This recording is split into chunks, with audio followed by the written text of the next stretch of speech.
drop it in the chat box, and we'll pick it up as we go along. We are also recording today's session, just for your information. The topic today is end of Jobkeeper, which might have been a little premature, but given that it's now been extended. But when we put it out, we hadn't been told that they were extending.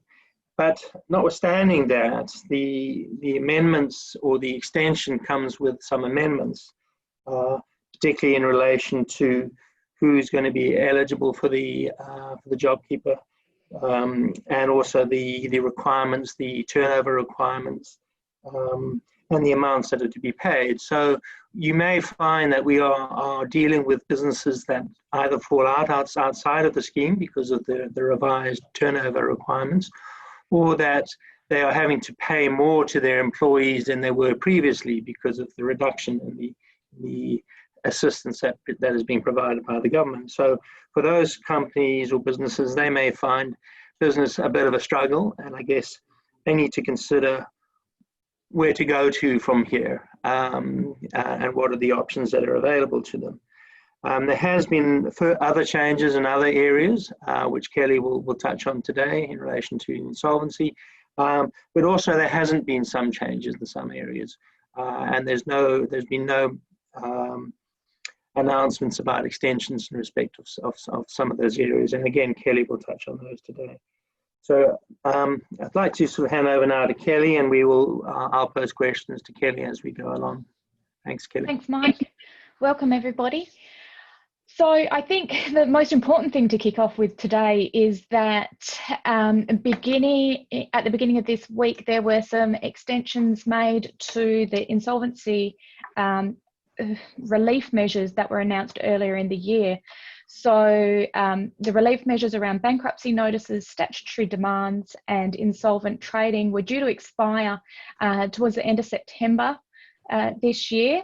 They've now been announced that those measures will be extended through to the end of this year. So that means that the insolvent trading regime has been suspended, so directors won't be liable for insolvent trading for the period from March 2020 through till 31 December 2020 at this stage. We'll see if that gets extended any further. And the issuance of bankruptcy notices, which previously required a minimum debt of $5,000 and needed to be responded to within 21 days. The threshold's now continues to be $20,000 with response within 6 months. Those measures have been extended through to the 31st of December as well. And the same as the statutory demands, those two have been had the threshold continue to be increased to $20,000 and through to the 31st of December. So it changes, I think, along with Jobkeeper, which the extension to that and the changes to the insolvency measures changes this seminar a little bit from what Mike and I had planned, but I think it also raises some good discussion topics for us as well. And you know, I'm happy to discuss anyone that has an opinion on whether they feel that these measures should or shouldn't be extended as well. Like so Kelly, if you put in a stat deck now, or any time up to December, what does that mean?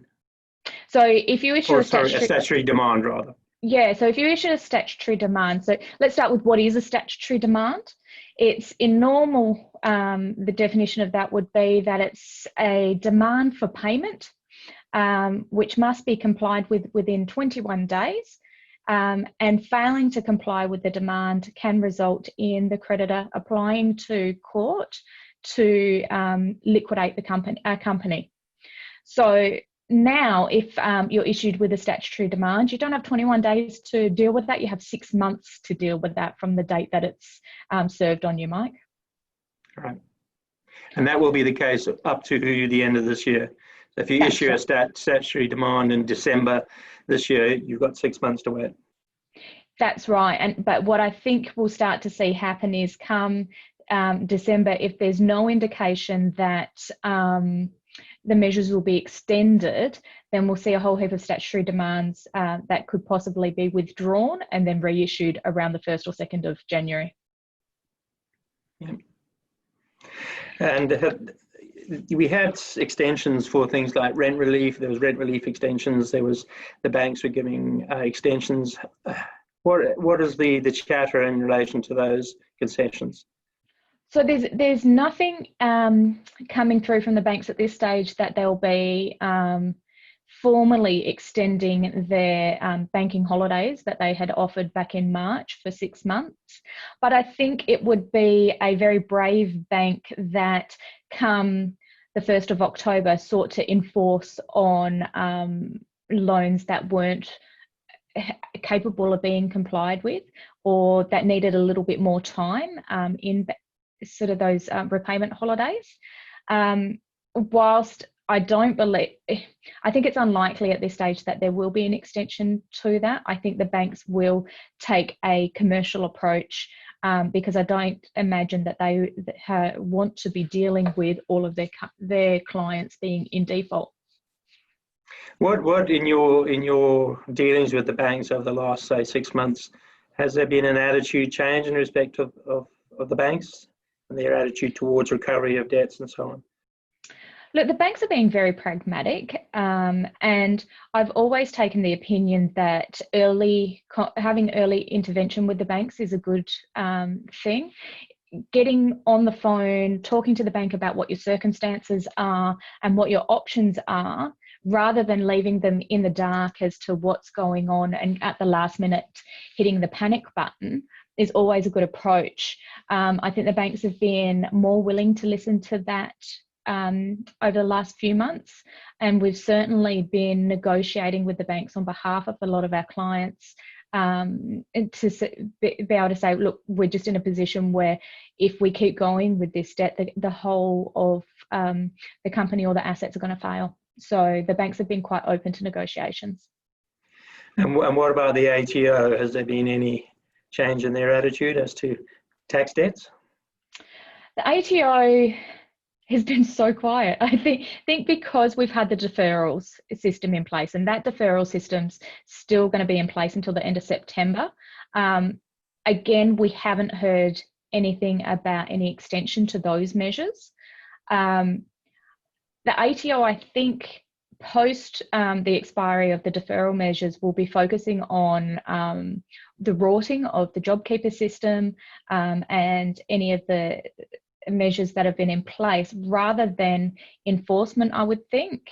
But I still think it's a good idea that to be starting to plan now. If you've had any ATO debt on deferral, now's the time to be calling the ATO and making a plan about what's going to happen. Can you afford to pay it out, or do you need to start putting it on a payment plan? Those negotiations need to start as soon as possible.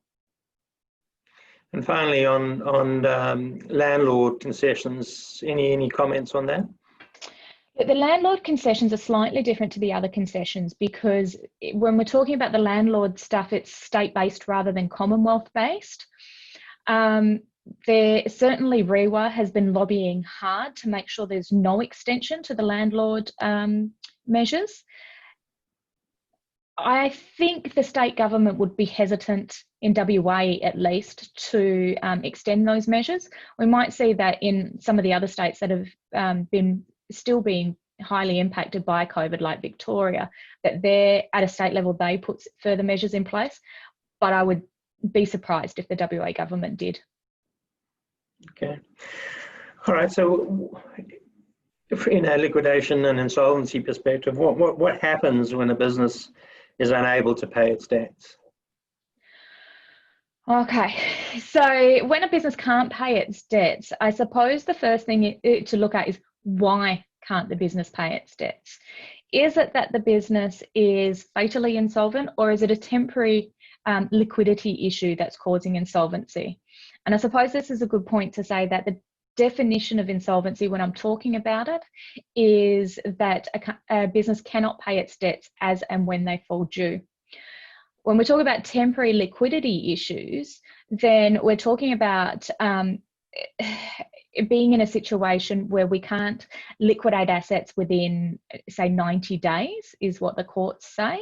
If we can liquidate assets within 90 days to meet all of our debts, then it's only a temporary liquidity issue rather than being insolvent.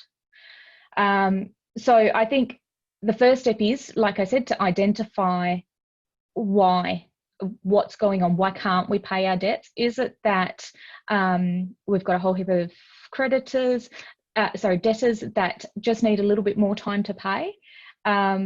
Is it that there's been absolutely no work? And in those two scenarios, you're going to have different approaches to it. So if it's a matter of there are debtors that that just need a little bit more time to pay, and that's creating a bit of a cash flow issue for your own business, then it's about pulling levers with, say, the ATO, with the banks, with your own creditors, to see what you can negotiate to get through this period.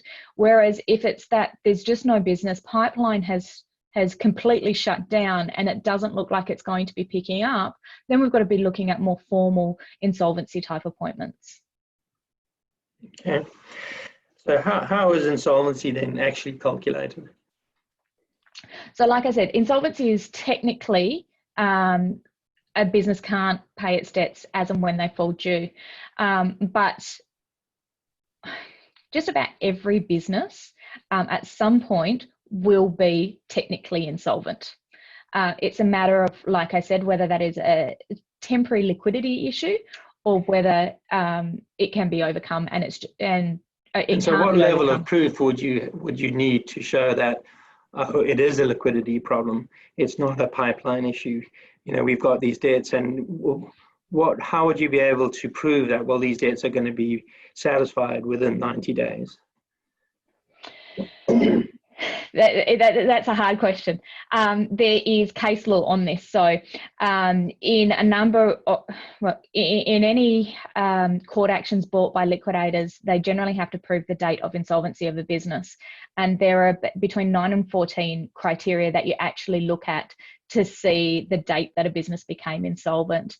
As far as evidence of whether assets are liquid or not, you tend to look at trading terms. So if you're looking at a debtors list, what are your trading terms? Do you have 30-day trading terms? Do you have 120-day trading terms? What's the average payment dates within an industry? So for example, you might have 7-day trading terms, but then if you look at like the mining industry, there are statistics that will say that your average payment days are something like 120 days. So you go into that sort of depth of detail to try and figure it out. Yeah, because Kelly, we have a question from Andrew Sieber about is the 90-day period for a company to liquidate assets to meet debts a hard and fast rule? It's not. It's only one of the criteria that you're looking at. So, for example, if we're saying that we have residential property that's owned by a business that could be sold to meet debts, as a general rule, that asset's not going to fall within the liquidity test to say that it is available. Liquidity can also include that there's funds available from directors or third parties are willing to lend money to the business to keep it going as well. So no, it's not a hard and fast rule, but it's just one of a few criteria that are looked at. Some of the criteria get quite technical, and some of the accountants, insolvency accountants that are on here would answer that better than me. So how long do you think a business should keep operating when it is starting to get into strife? When is it best simply just to close the doors? There's no hard and fast rule for that one either. I think the main thing is that the first sign that there's going to be trouble, or you suspect that the business might not survive, get some advice. If you're not sure what's going to happen with your business with the tightening up of the requirements around Jobkeeper, with the deferrals of tax payments coming online, get some advice. Speak to your accountant, speak to your lawyer about what are my options and what do you think I should be doing. I would say don't rush to just go and get a short-term high-interest loan, which tends to be what a lot of businesses do. Most of the businesses I've seen failed in the last 10 years, within the last 6 months of their business, they've gone and got some sort of short-term, high-interest loan, and that has been the death knell for the business. So getting some advice and not rushing to try and band-aid issues is probably the best way I can answer that one. So what would be the real sort of headline issues that would determine whether a business should be closing the doors rather than keep on trading? Do you think is it the level of debt? Is it the pipeline? I think it's a combination you of both. as an advisor, what would you be sort of focusing on? So I think it's a combination of both, and it can be external external influences as well. So there might be something that's particular to your business. It could be a key employee that leaves, and with that key employee leaving, a lot of connections within the business leave.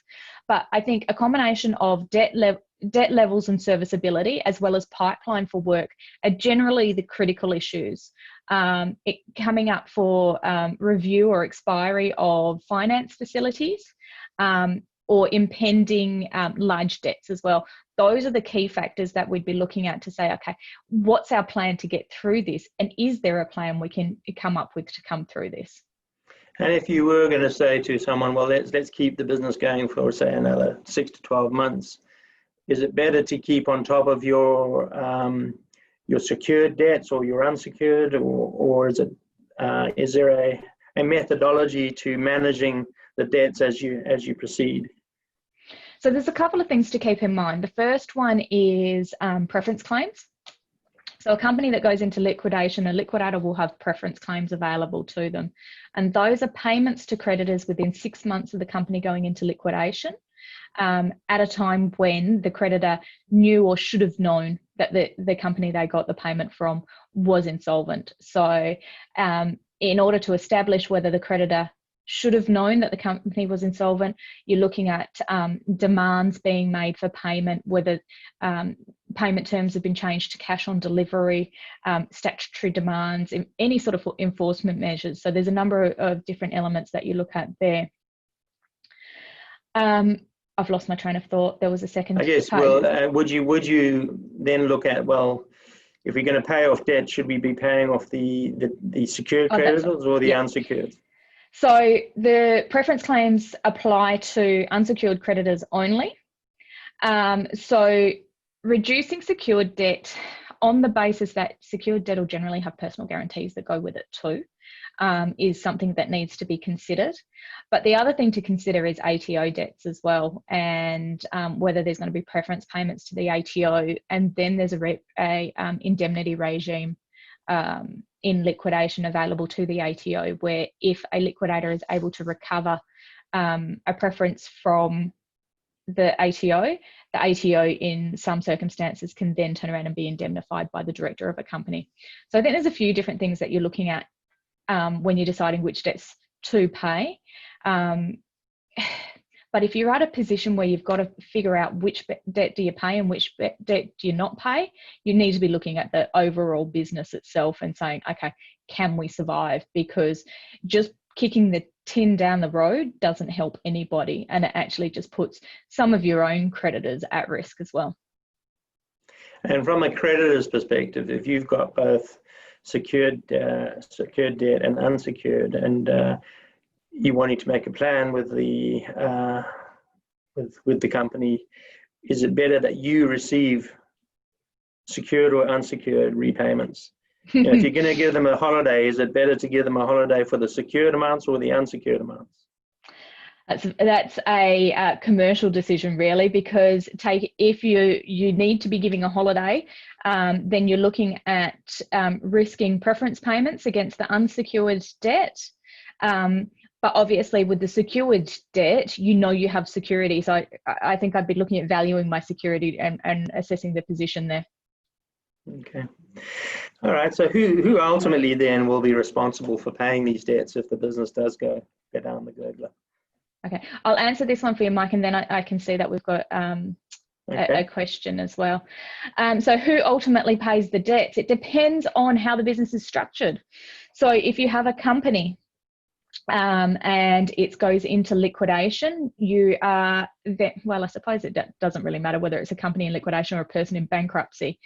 Ultimately, the debts are paid from the assets available within the company or the business, unless there is a personal guarantee on the specific debt, or the company liquidator is able to make an insolvent trading claim to access director assets in order to pay creditors a dividend as well. Okay, we've had a question from Road Truter. How effective have the safe harbour provisions been? I'm not an advocate of the safe harbour provisions. I am a big believer in the government put the wrong measure in place. The government put the safe harbour measures in place in the belief that companies went into voluntary administration instead of liquidation, or rushed themselves into voluntary administration to avoid insolvent trading. I think the issue is that most directors have no idea what insolvent trading is. They don't know it's something that they could potentially be liable for. So the utility of safe harbour is negligible because most people don't know that they need to protect themselves from insolvent trading, because all of safe harbour is a defence to insolvent trading. Okay, so what then is the safe harbour rules? So safe harbour is as you are approaching insolvency, so as you're getting the sort of red flags that something might be going wrong with the business, or as you're actually in insolvency and think you can't pay your bills as and when they fall due, it's then consulting with a suitably qualified professional. Now, there's no definition of what a suitably qualified professional is. It could be your accountant, it could be an insolvency practitioner, it could be a lawyer. And putting together a plan that is more likely than not to result in a better return to creditors than if you were to go directly into a formal insolvency appointment. That plan can then be implemented. There are some preconditions to that about having all of your ATO reporting up to date, having all of your employee entitlements paid up to date. But as soon as it becomes the likelihood of the result being better to creditors than an insolvency appointment, as soon as you reach that point, you come out of safe harbour. So, okay. And like I said, that all that does is create a defence should an insolvent trading claim be lodged if the company ultimately fails. Kelly, there is another question from Denise. Have you seen that? Yes. So the advantage of applying for insolvency before the 31st of December. Can we go for insolvency having rent agreement for another 7 years, and are we losing bank guarantee kept against the rent agreement? Advantage of applying, so if you were to go into let's just say liquidation at this point in time, before the 31st of December, like I said, the insolvent trading regime is suspended for the period from March 2020 through to the 31st of December. So that's the main benefit. If I'm understanding then there's a lease in place for the business, which has another 7 years to run on it. Chances are, yes, you're very likely to lose your bank guarantee. The balance of the 7 years becomes a damages claim in the liquidation, and if there is a director guarantee, then it's a damages claim under the guarantee as well. And that damages claim is calculated by looking at what the rent is for the next 7 years. The landlord must then try to re-let the property. If they're not able to re-let the property, then the whole of the 7 years of rent is the claim that's made against either the company in liquidation and or the director that's provided a guarantee. There are some potential criminal penalties associated with trading while insolvent. Can you sort of touch on those? Sure. So insolvent trading generally is not a criminal offence, but there are elements to it being criminal. And that's when there's been an element of dishonesty or fraud involved in the insolvent trading. So it's when you're very knowingly incurred debts, knowing, say you went and incurred a $200,000 debt today, knowing that tomorrow you're putting the business into liquidation. That would be the type of conduct where criminal ramifications would come in. There are also criminal ramifications for transactions like transactions to defeat creditors. So that's where you've transferred assets away from the companies into family members' names, where you've tried to hide assets. Most people approaching insolvency tend to think that they can save and protect assets by moving them away from the company. It's generally not the rule, and best case scenario, it's a transaction that can be undone, and then worst case scenario, it becomes criminal because of the fraud element that goes with it. We have another question from Andrew Sieber. To confirm, is the intention of the safe harbour provisions to shield the directors from personal liability in circumstances where the company continues trading in insolvent circumstances? That's correct. So it's giving them an extra 6 months, basically, isn't it? It's not giving them extra 6 months. All it's doing is providing a defence to insolvent trading. So it's giving you the opportunity to implement a plan to try and save the company rather than rushing it straight into an insolvency appointment.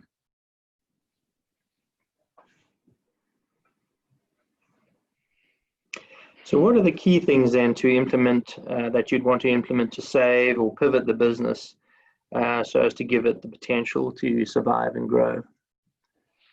So this is going to be different for every business, but the typical things are looking at debt levels, looking at ATO debts, and can you pay your ATO debt?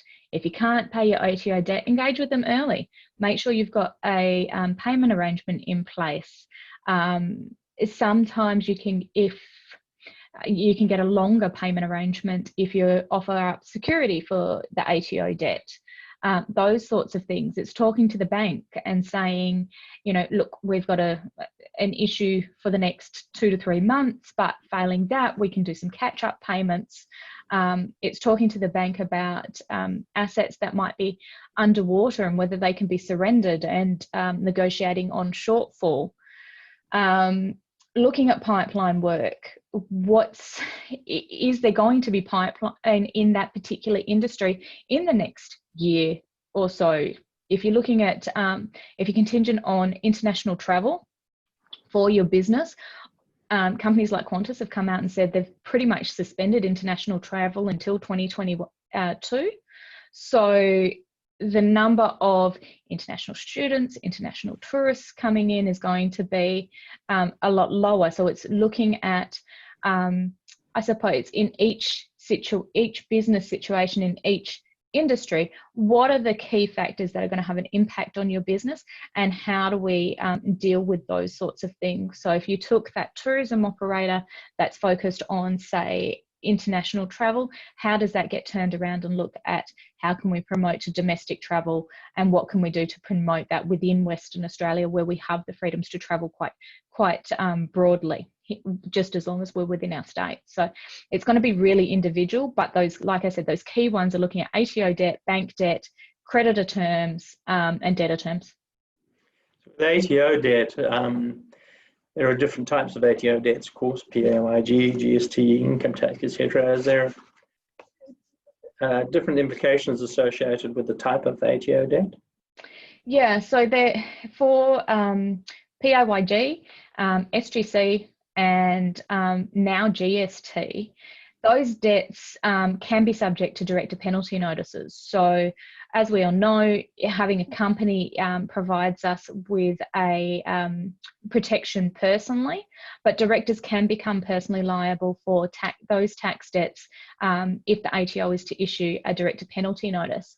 Now, there's 2 types of director penalty notices. There's what's known as a lockdown director penalty notice, and that is where a company's failed to report their obligations as well as pay their obligations for 3 months. And then there's no escaping liability for that. The other type of director penalty notice, so the non-lockdown director penalty notice, is where you have been reporting tax debts but you haven't been able to pay them, then there is an opportunity to avoid personal liability by putting the company into some form of formal insolvency appointment, be it a voluntary administration or a liquidation. As soon as a director penalty notice is issued, it's vital that you get advice. Things to consider around that is director penalty notices will be served on directors at their address as listed on the ASIC register, and it's issued as at the date the ATO sends it. So it's important to make sure that the ASIC register is up to date. More often than not, we have directors that are unaware of director penalty notices because they've been sent to an old address because they've failed to update the ASIC register. And it's important that you understand that 21 days as well, because on the 22nd day, if you put the company into liquidation, there's no avoiding the personal liability that comes about. Another question has come in relating to directors. How can directors be stopped from borderline phoenixing, i.e. the $2 SPV in the construction industry? This is a vexed question that the Australian government, the ATO, and a number of other government entities that join forces for the anti-phoenixing task force have been trying to address for a number of years. Look, I think you can't. The short answer is you can't. You can't avoid. People are going to be dodgy. It's about making sure that you put things in place yourself within your own business so that you don't get caught out. It's about having terms and conditions that provide securities and registering the appropriate securities.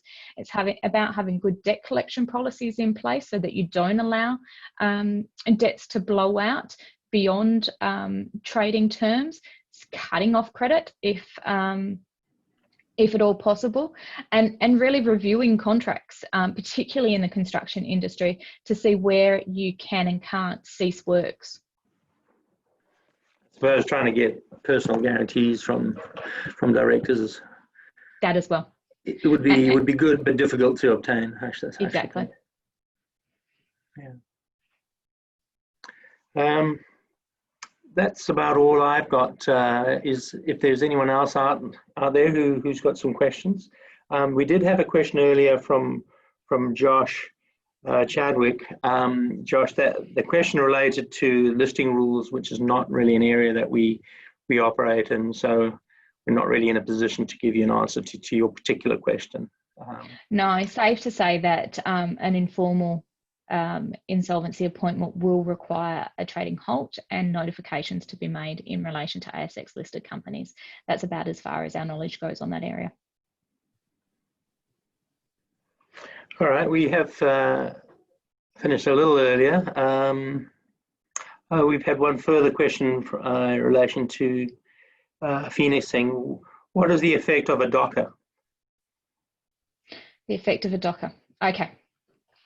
So let's go back a step to say, how do we get to a DOCA? It's through an appointment of a voluntary administrator.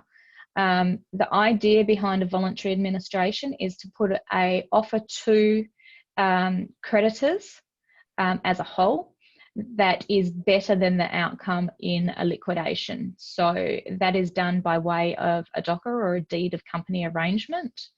That proposal it needs 50% of creditors in number and value to vote in favour of it, and if successful, binds all unsecured creditors, doesn't bind secured creditors.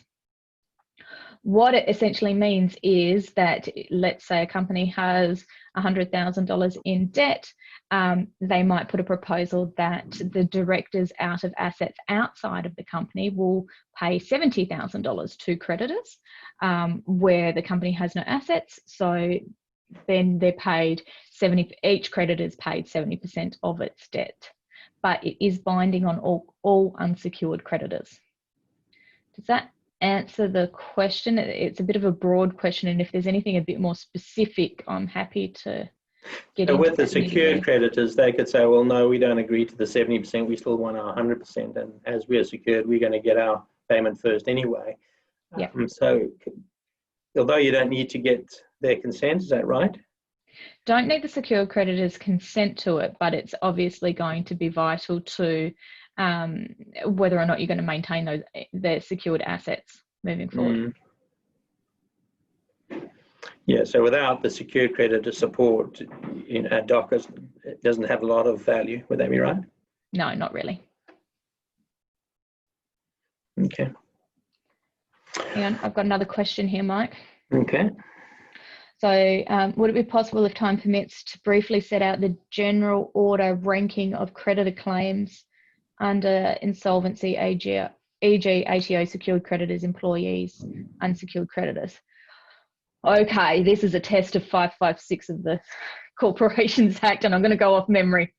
So as a general rule, it means you're going to have the insolvency practitioners' fees are going to, well, secured creditors first in relation to fixed assets, your plant and equipment, real estate property, those sorts of things. Then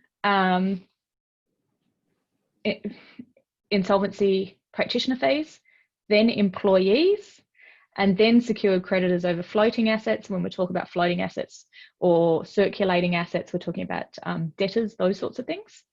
And then following that, you get all unsecured creditors. Each level you pay in what's called pari passu, which means that each person is paid proportionately. So if there is not sufficient funds to say pay all employees, then there's only about 70% available, then it means that each employee only gets 70% of their debt paid. You must pay 100% of the higher level before you move down to the next level. So you must pay 100% of employee entitlements before unsecured creditors are going to get anything. So that's in a nutshell how that one works. I've just got another question here, and this is from Melissa Ledger. Do you think insolvent trading claims will be more difficult to pursue in the post-COVID environment? If the date of liquidation is sometime within March 20 to December 20, and the director claims the reason for insolvency is COVID related, but the liquidator determines that the date of insolvency sometime earlier than March 20, are we going to see directors defending claims on the basis that they thought they had 6 months to turn it around? Okay, so the way that the moratorium works is it's only for the period from March 2020 to December 2020 that there is an exemption basically for insolvent trading. So if the business was insolvent in December of 2019, then there is technically then 3 months of insolvent trading that can be claimed. So December, January and February. But then from the March period on through to the December period, there's no liability there.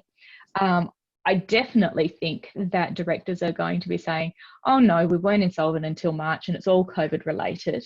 But I think the majority, well, not the majority, that's probably not fair. There will be a lot of companies that were actually in trouble before March, and that will just try to use that as an excuse.